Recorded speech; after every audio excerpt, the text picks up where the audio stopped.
একবার ভেবে দেখেছেন প্রশান্ত মহাসাগরের চারপাশে থাকা বরফগুলো যদি একবার গলে যায় তাহলে কি হবে আমাদের পৃথিবীর? সমুদ্র পৃষ্ঠের উচ্চতা বেড়ে যাবে 20 থেকে 30 মিটার পর্যন্ত।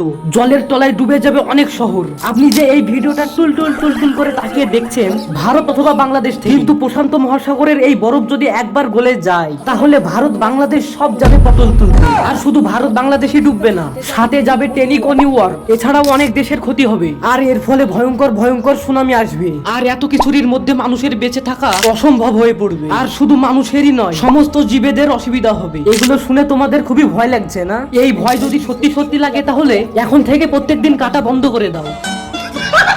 মানে গাছের কথা বলছি। আচ্ছা, তাই এখন থেকে গাছ কাটা বন্ধ করে অনেক বেশি গাছ লাগাতে শুরু করো। এই ভিডিওটা দেখার পর কে কটা গাছ লাগাবে সেটা কমেন্টে টুক করে জানিয়ে দাও। আর এরকম ভিডিও দেখতে চাইলে লাইক সাবস্ক্রাইব করতে তো ভুলবে না। আরে দাঁড়াও দাঁড়াও, আমি এই ভিডিওর ভয়ে যে একটা কথা ভুল বলেছি, সেই ভুল কথাটা কি এবং কে কে বুঝতে পেরেছো সেটা কমেন্টে জানিয়ে দাও।